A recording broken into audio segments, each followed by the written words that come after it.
नमस्कार, आप सभी दर्शकों का बहुत बहुत स्वागत है कार्यक्रम वैदिक गुरु में। दर्शकों, बदलते जीवन के साथ हमने जीवन में बहुत कुछ पाया है, लेकिन साथ साथ इस बदलाव के साथ जीवन में तनाव भी आया है, क्योंकि हम बहुत कुछ पा लेना चाहते हैं अपनी छोटी सी ज़िंदगी में, लेकिन आप कुछ पा भी लें और आपका जीवन भी सुकून के साथ बीते, इसी कामना के साथ हम एक बार फिर से लेकर आए हैं कार्यक्रम वैदिक गुरु।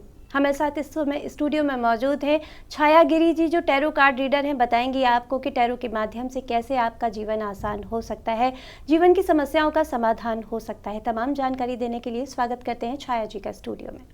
छाया जी, बहुत बहुत स्वागत है आपका। नमस्कार। नमस्कार छाया जी, जीवन बहुत ही आज जो है वो कॉम्प्लिकेटेड हो चुका है। बहुत सारी खुशियां जीवन में आ चुकी हैं लोगों के, लेकिन उनको लोग एंजॉय नहीं कर पाते क्योंकि तनाव भी साथ साथ है। बिल्कुल। तो किस तरह से टैरो के माध्यम से उन तनावों को दूर किया जाए, ये आपसे ज़रूर जानेंगे। लेकिन टैरो कार्ड जो विधा है आज बहुत पॉपुलर है, कहाँ से ओरिजिन है टैरो का और किस तरह से लोगों की मददगार है, आपसे जानना चाहूँगी। जी, टैरो कार्ड जो स्टार्ट हुआ था वो यूरोप से स्टार्ट हुआ था। 15th सेंचुरी में इसकी स्टार्टिंग हुई थी।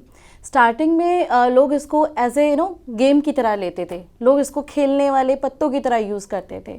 बट 18th सेंचुरी के बाद वहाँ के जो ज्योतिष थे उन्होंने इसके आध्यात्मिक कनेक्शन के साथ जोड़कर इसका कैसे फ्यूचर हम जान सकते हैं, देख सकते हैं, वैसे ये प्रैक्टिस स्टार्ट करी।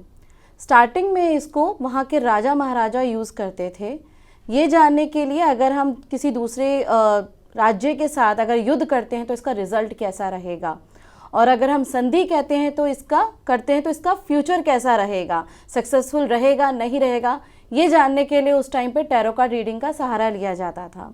और अब तो आप सब जानते हैं कि ये कितना फेमस हो चुका है all over the world. India में भी अब काफ़ी प्रचलित हो चुका है। जी, जैसा कि आपने खुद ही कहा कि बहुत पॉपुलर है, प्रचलित है आज के जीवन में, तो आपको क्या लगता है being a tarot card reader, आप क्या चैलेंजेस महसूस करती हैं? क्योंकि पत्ते तो वही हैं और जीवन भी वही है, लेकिन कैसे खूबसूरत बनाया जाए, आप अपने लिए क्या कुछ चैलेंज महसूस करती हैं? बिल्कुल, कई बार हम कुछ ऐसे क्लाइंट से भी मिलते हैं जो सच नहीं सुनना चाहते हैं। ऐसा होता है, अगर हमारे माइंड में एक क्वेश्चन है तो उसका आंसर भी कहीं ना कहीं हमारे अंदर ही होता है, पर उसकी क्लैरिटी के लिए हम टैरो कार्ड रीडिंग या अदर ऑकल्ट साइंस का सहारा लेते हैं। तो अगर जब वो आंसर उस पॉजिटिविटी के साथ हमारे पास नहीं आता है तो उसको समझाना, उस चीज़ को कन्वे करना, वो अंडरस्टैंडिंग लेकर आना अपने क्लाइंट्स के साथ, वो काफ़ी चैलेंजिंग होता है, क्योंकि वो जो हमसे एक्सपेक्ट कर रहे थे मे बी शायद वो आंसर वैसा नहीं होता है। और कई बार उनको वो एक्सेप्ट करने के लिए हमें as a tarot card reader नहीं, एज ए हीलर उनके साथ उनको हीलिंग देनी पड़ती है, जो कि उनके लिए बहुत यूज़फुल रहती है। बिकॉज लाइफ ऐसी नहीं है जैसा हम सोचते हैं, उसमें अप डाउन्स होते हैं, और टैरो कार्ड वही साधन है जो हेल्प करता है उस अप डाउन्स के साथ डील करने में। जी, यानी कहा जाए तो तर्क संगत ढंग से समझाना भी ज़रूरी है। जो भी क्लाइंट आपके पास आते हैं उनको न सिर्फ समस्या का समाधान देना है, बल्कि हम ये समाधान क्यों दे रहे हैं, किस आधार पर दे रहे हैं, ये भी जानना बहुत ज़रूरी है। तो इस आधार पर कि किस तरह से तर्क देकर भी आपको समझाया जाता है, साथ साथ टैरो के माध्यम से आपका समाधान भी किया जाता है, ये लगातार हमें बता रही हैं यहाँ पर छाया जी, और छाया जी से हम आगे भी बहुत कुछ जानेंगे। छाया जी, अब सवाल ये उठता है कि जीवन में इतनी सारी खुशियों की तलाश होती है कि छोटी छोटी खुशियाँ जो होती हैं जीवन की, हम उनको एंजॉय करना भूल जाते हैं। ऐसे में सकारात्मक बनाए रखना क्लाइंट को एक बहुत बड़ी समस्या आप सबके सामने होती होगी, जो भी टैरो कार्ड रीडर हैं, कैसे ये पॉसिबल कर पाते हैं? देखिए, जैसे मैंने बताया कि हम लोग एज ए रीडर ही नहीं, हम लोग एज ए हीलर भी काम करते हैं। क्लाइंट को हील करना, जो उनकी लाइफ में इतना संघर्ष चल रहा है, इतने अप डाउन्स चल रहे हैं, स्ट्रगल चल रहा है, उसको कैसे हम हील करें, उस पर हम लोग काम करते हैं। और वो तभी हो पाता है जब हम अपने क्लाइंट्स के साथ इमोशनली उनके साथ कनेक्ट करते हैं, उनके इमोशंस के साथ जब हम कनेक्ट करते हैं। बट वही हमें उनको जो आंसर और सोल्यूशन देना है वो काफ़ी प्रैक्टिकल होके देना होता है। बिकॉज इमोशनली हम किसी चीज़ का सोल्यूशन नहीं निकाल सकते हैं, बट हाँ प्रैक्टिकली हम निकाल सकते हैं। कई बार लाइफ में ऐसे सिचुएशन होती है जहाँ हमारे पास दो ऑप्शंस होते हैं, हम ये नहीं समझ पाते कि कहाँ हमें जाना चाहिए, कौन सा ऑप्शन चूज़ करना हमारे लिए फेवरेबल रहेगा। वहाँ हेल्प करता है टैरो कार्ड, जो आपको दोनों सिचुएशंस के, दोनों ऑप्शंस के प्लस और माइनस पॉइंट्स आपको बताता है, जिससे आप अपने बारे में अच्छा सोचकर, जो आप चाहते हैं लाइफ में वो सोचकर आप उस ऑप्शन को चूज़ कर सकते हैं।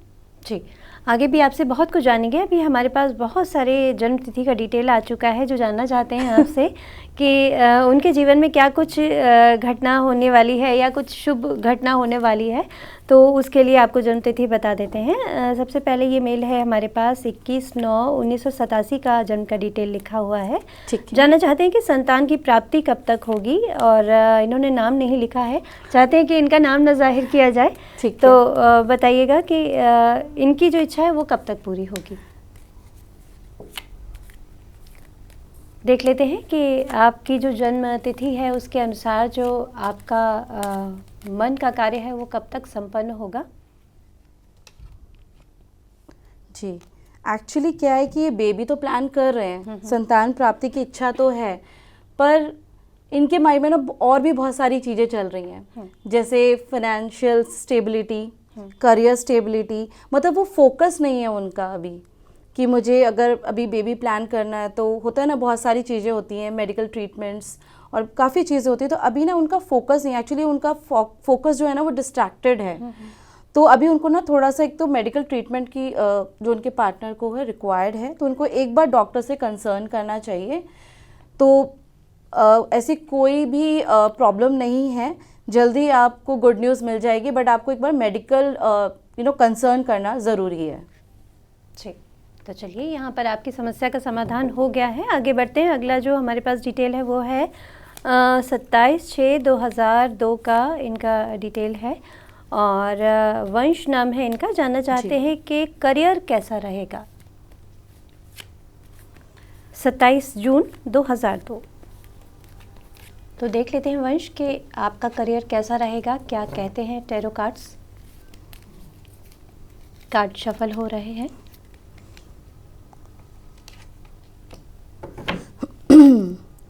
थोड़ा सा स्ट्रगल है, फाइनेंशियल स्ट्रगल ऑलरेडी चल रहा है इनकी लाइफ में, उसी के लिए ये ग्रोथ चाह रहे हैं।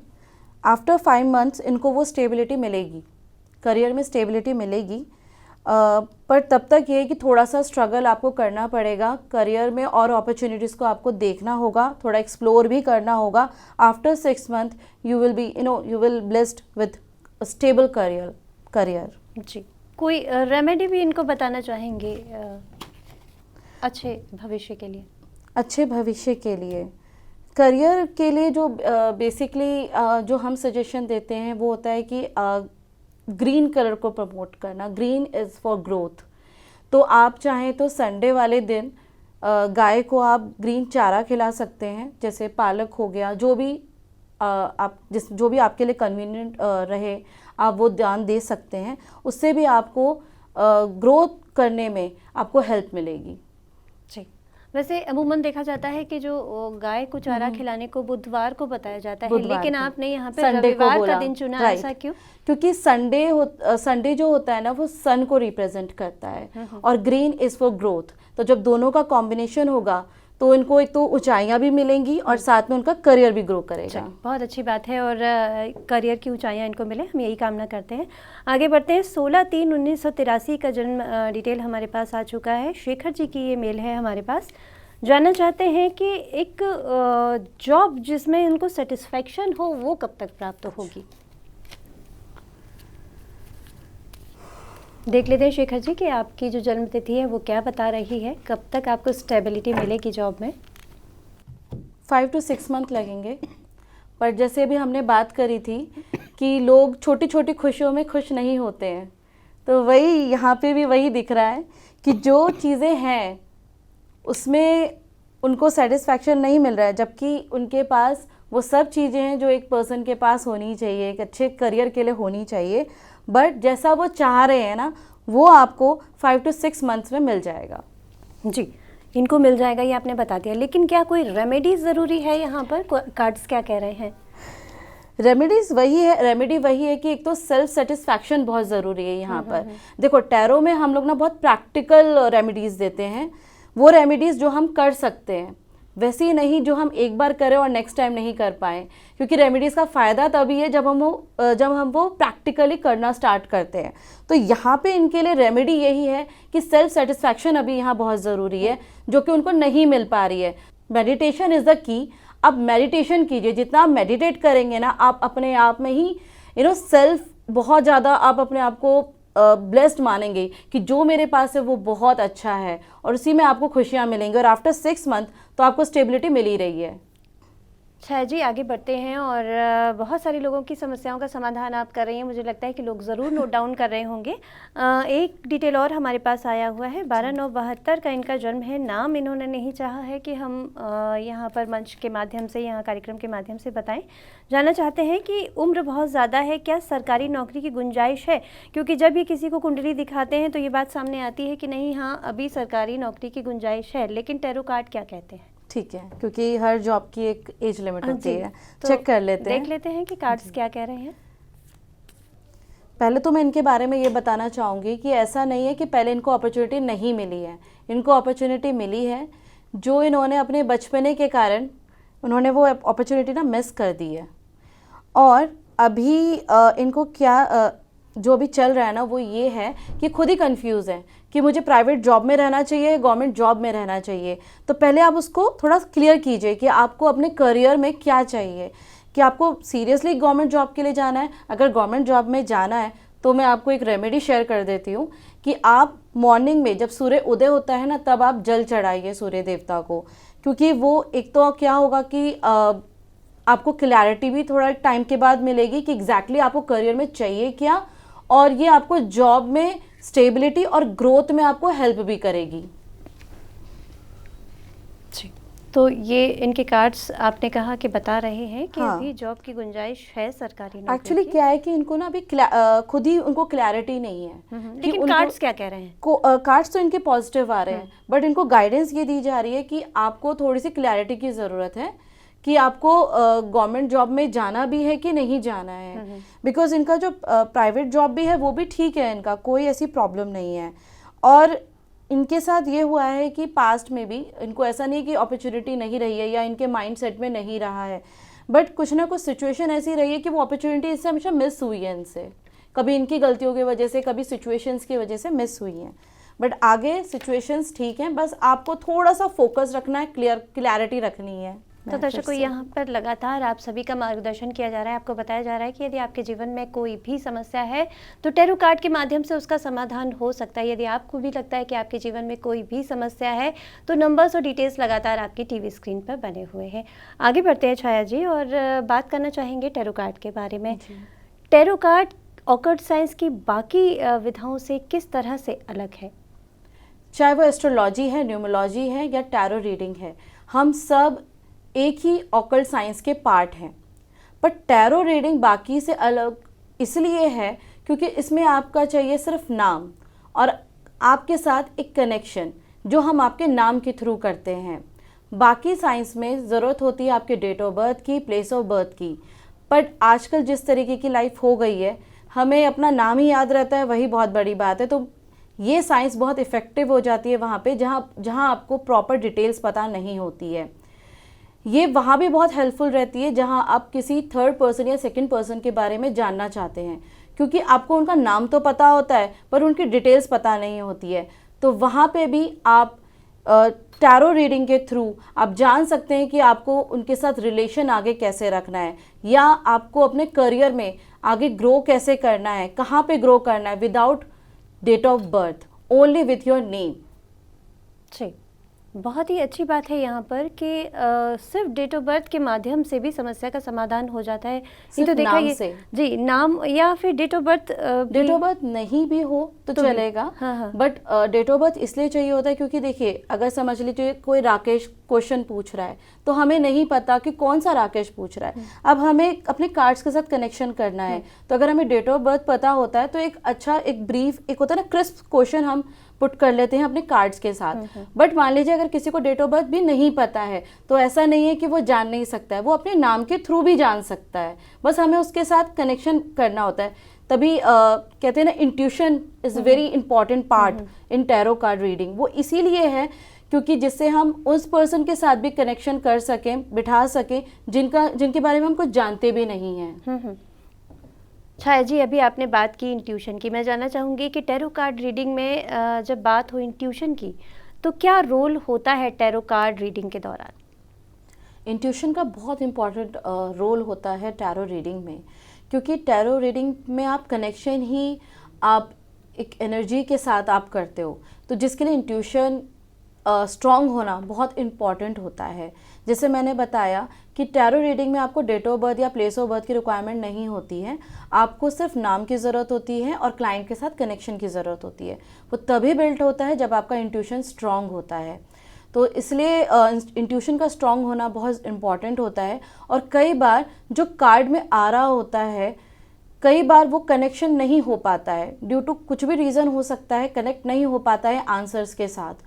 तो उस टाइम पर आपकी इंट्यूशन वर्क करती है कि ये जो सिचुएशन है इसका आंसर ये होना चाहिए, बिकॉज हर कार्ड का मीनिंग अलग होता है। एक पर्टिकुलर कार्ड का सिर्फ एक मीनिंग नहीं होते हैं, उसके कई मीनिंग होते हैं। वो सेम कार्ड रिलेशनशिप में अलग मतलब बताएगा, करियर में अलग मतलब बताएगा, और मैरिज या कोई भी अदर क्वेश्चन होगा उसका अलग मतलब निकालेगा। तो उसके साथ आप कनेक्ट कैसे करेंगे? उसके साथ आप कनेक्ट करेंगे अपने इंट्यूशन के साथ, कि अगर किसी पर्सन के साथ ये सिचुएशन चल रही है तो उसका सोल्यूशन क्या है। वहाँ आपको हेल्प करेगा आपका इंट्यूशन पावर। और कभी भी अपने इंट्यूशन को आप इग्नोर मत कीजिए। रीडिंग के दौरान अगर आपको ज़रा सा भी फील होता है, आपको इंस्टेंट आता है कि नहीं ये शायद ये हो सकता है या ये होगा, तो उस पर बिलीव कीजिए और उसको अपने क्लाइंट को ज़रूर गाइड कीजिए। कई बार हम उन इम्पॉर्टेंट चीज़ों को इग्नोर कर देते हैं और वो क्या होता है ना, उससे हम हिडन जो हमें यूनिवर्स बताना चाहता है, हिडन मैसेज, वो हम कन्वे नहीं कर पाते हैं। तो intuition is important, very important part in tarot card reading. जी, अब सवाल ये उठता है कि इंट्यूशन को स्ट्रॉन्ग कैसे किया जाए? वेल, इंट्यूशन को स्ट्रॉन्ग करने के लिए ऑफ कोर्स ये टैरो कार्ड से बहुत ज़्यादा कनेक्टेड है, तो यहाँ बहुत इंपॉर्टेंट होता है कि पहले तो आप अपने कार्ड्स के साथ अच्छा कनेक्शन बनाएं। कनेक्शन बनता है बार बार प्रैक्टिस करने से। बार बार आप उनको जितना आप शफल करते हैं उतना आपका और आपके कार्ड्स का कनेक्शन बनता है। और उसी के साथ जब आपका कनेक्शन बन जाता है तो आपका इंट्यूशन ऑटोमेटिकली बनना स्टार्ट हो जाता है आपके कार्ड्स के साथ। दूसरा जो एक इम्पॉर्टेंट तरीका है इंट्यूशन को स्ट्रॉन्ग करने का, वो है मेडिटेशन। हम जब भी कोई क्लाइंट प्रॉब्लम में होता है, परेशान होता है, मेंटली डिस्टर्ब होता है, तो सबसे बेस्ट रेमेडी भी यही होती है कि आप मेडिटेट करें। 5 से 10 मिनट अपने आप को ज़रूर दें, अपने आप के साथ अपने लिए टाइम ज़रूर निकालें। जब आप मेडिटेशन करते हैं तब आप अपने सेल्फ रिफ्लेक्शन के साथ आप जुड़ते हैं, अपनी अंतरात्मा के साथ आप जुड़ते हैं, जिससे आपकी इंट्यूशन पावर बढ़ती है और पावरफुल बनती है। बाकी टाइम के साथ, एक्सपीरियंस के साथ ये इंट्यूशन टाइम टू टाइम बढ़ती रहती है और अच्छी स्ट्रॉन्ग होती रहती है, जिससे आपकी टैरो रीडिंग बहुत इफ़ेक्टिव और पावरफुल बनती है। जी, छाया जी, यहाँ पर आपने टैरो कार्ड रीडर्स को भी टिप्स दे दिए कि कैसे स्ट्रॉन्ग हो सकती है इंट्यूशन पावर। आगे बढ़ते हैं, कुछ हमारे पास डिटेल आए हुए हैं, जान लेते हैं उनकी समस्या का समाधान कैसे होगा टैरो कार्ड के माध्यम से। सुमित जी की ये मेल है हमारे पास, 27 नवंबर 1978 का इनका जन्म है। जानना चाहते हैं आने वाला समय इनके लिए कैसा रहेगा। तो देख लेते हैं सुमित जी, कार्ड्स क्या कह रहे हैं आपके बारे में। शफल हो रहे हैं कार्ड्स। इनका आने वाला समय बहुत ही अच्छा होने वाला है, स्पेशली अब 2024 आ रहा है तो बहुत ही अच्छा होने वाला है। बहुत अच्छी अपॉर्चुनिटीज़ आपकी लाइफ में आने वाली हैं, ग्रोथ आने वाली है, स्पेशली इन योर करियर। तो बस रेडी हो जाइए करियर की ऊंचाइयों को पाने के लिए। जी, कोई रेमेडी बताना चाहेंगे इनको? जैसे मैंने अभी पहले भी कुछ रेमेडी शेयर करी हैं कि आप सूर्य को जल दे सकते हैं। बाकी जो मैंने ग्रीन जो चारे वाला बताया वो भी बहुत इफ़ेक्टिव रहती है करियर के लिए, तो आप ये रेमेडीज़ कर सकती हैं। जी, आगे बढ़ते हैं। दूसरा मेल है हमारे पास 2 दिसंबर 1999 का, राधिका का ये मेल है हमारे पास। जानना चाहती हैं कि बॉयफ्रेंड इनके प्रति लॉयल है या नहीं है। तो देख लेते हैं राधिका, आपके कार्ड्स क्या कह रहे हैं। Very important question. जी।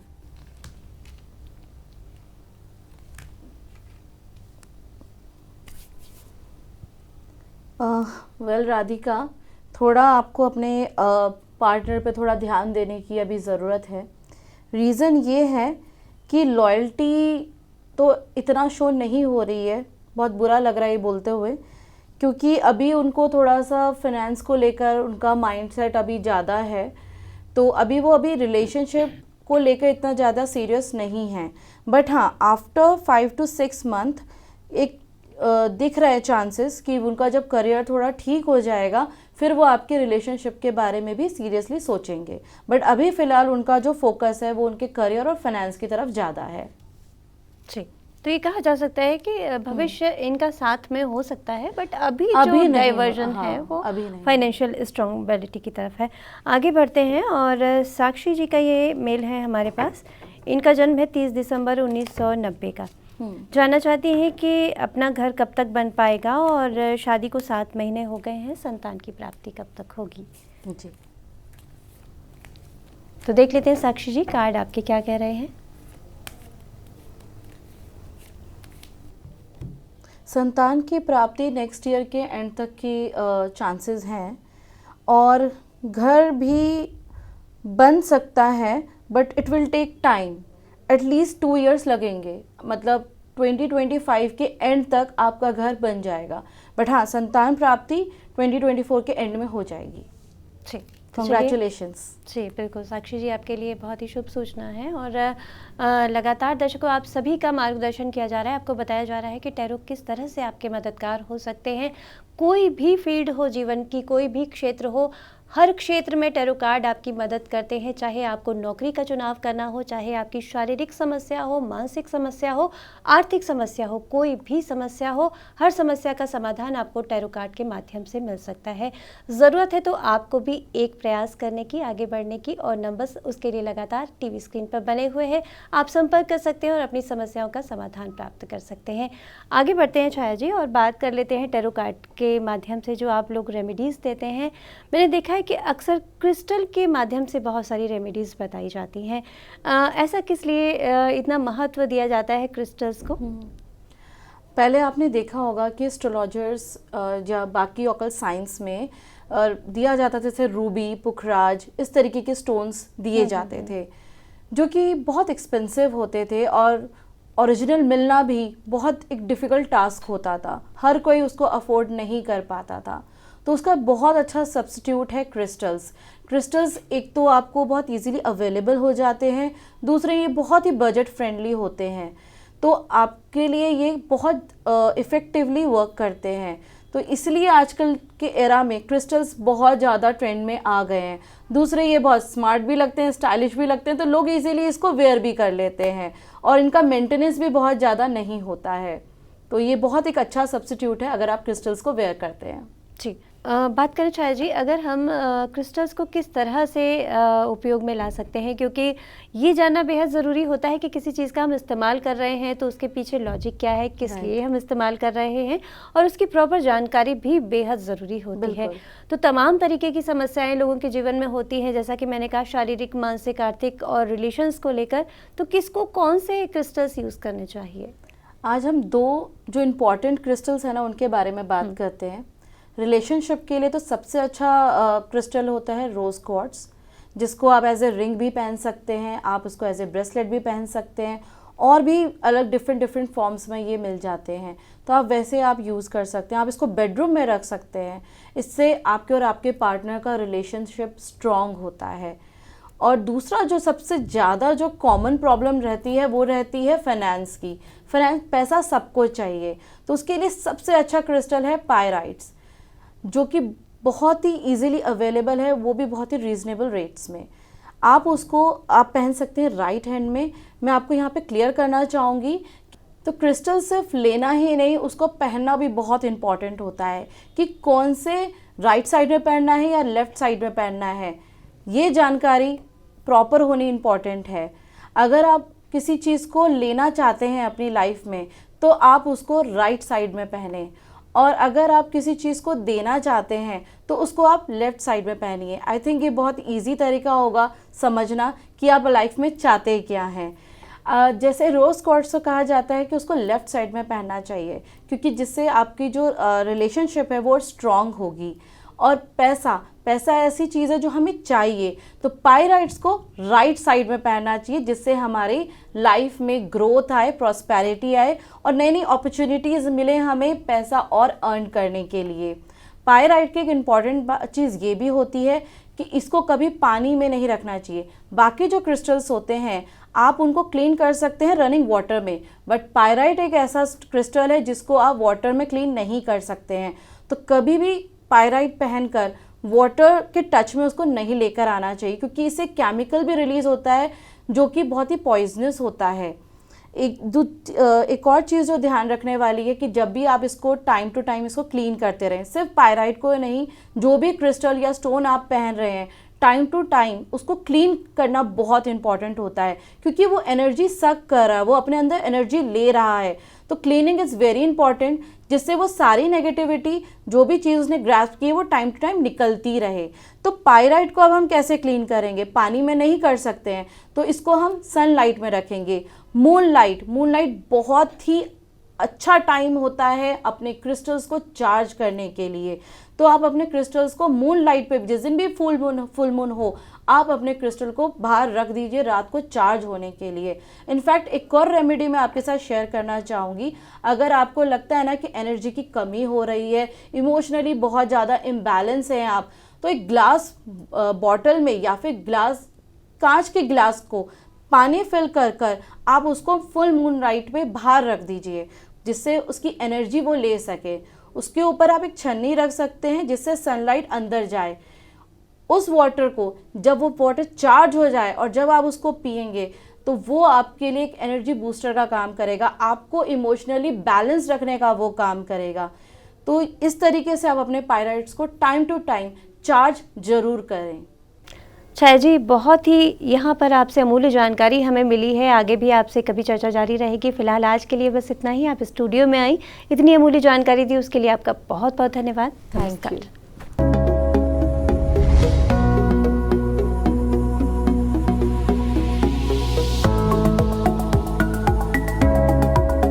आप हमारे संतवाणी चैनल को सब्सक्राइब करें, वीडियो को लाइक करें, शेयर करें और हाँ, बेल आइकन पर क्लिक करना बिल्कुल ना भूलें, ताकि हमारी किसी भी वीडियो की सूचना सबसे पहले आपको मिले।